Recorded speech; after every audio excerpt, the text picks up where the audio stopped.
féliciter l'ensemble des intervenants pour la qualité donc, de leurs exposés. Il est évident qu'en une heure, il est difficile de dire tout ce qu'on voulait. Et je pense qu'on laissait la parole à M. Gassouba. Même en une heure ne lui suffirait pas parce qu'il avait beaucoup d'arguments. Je crois que sans doute que beaucoup d'entre vous vont le rejoindre dans un atelier pour en comprendre davantage. Alors, ce que j'ai retenu, c'est que nous sommes tous d'accord de l'importance des PME dans la croissance économique des États. Et cela a été dit de manière forte par l'ensemble des intervenants. Mais il reste cependant que la PME reste confrontée à de nombreux problèmes sur lesquels je ne voudrais pas revenir. Et pour lever les obstacles, il y a deux idées majeures qui sont revenues dans les débats auxquels j'ajouterai une ou deux autres. La première idée, c'est évidemment la question de l'environnement, donc des affaires.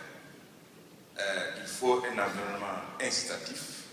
Je pense les PME, si je peux m'illustrer, c'est comme une plante. Et si vous mettez de l'engrais dans un bon sol, il poussera très bien. Donc il est évident que ce problème se pose et on ajoute aussi la qualité des infrastructures parce que les PME ont vraiment besoin de cela. À tout cela, je retiens l'idée d'un cadre légal et institutionnel adapté, comme la Côte d'Ivoire vient de le faire avec donc, cette loi de promotion des PME, avec également une structure d'accompagnement des PME. Et je crois que ça, c'est également une idée forte qui s'inspire du reste, comme il a dit, donc, du système américain. L'autre débat qui, bien sûr, aurait pu encore prolonger, c'est toute la question bancaire.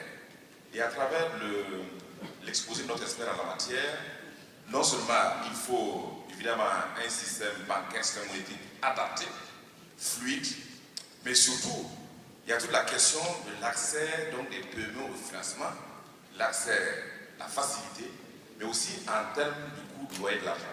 Et je crois que ça, c'est un débat qui ne finira pas. Mais je retiens surtout une idée qu'il a avancée, que je trouve très importante, qui va me permettre d'ajouter l'idée que je veux dire.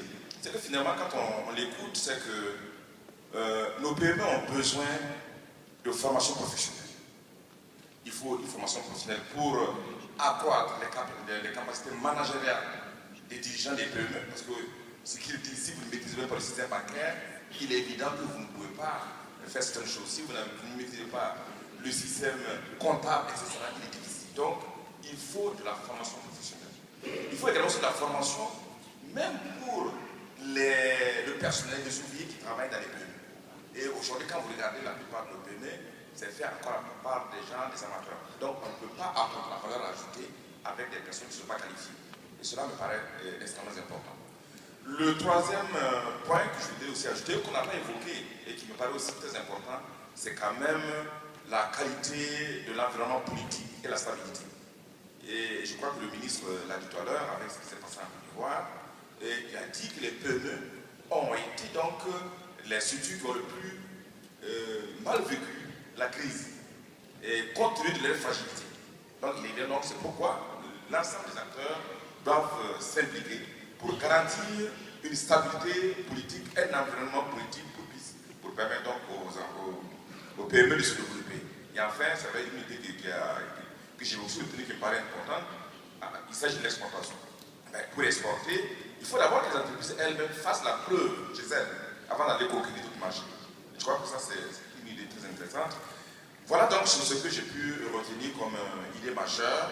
Et les échanges vont continuer donc, dans les ateliers. Et bon, ayant la parole, c'est vous inviter aussi à venir au Burkina pour Africalia, donc 2014.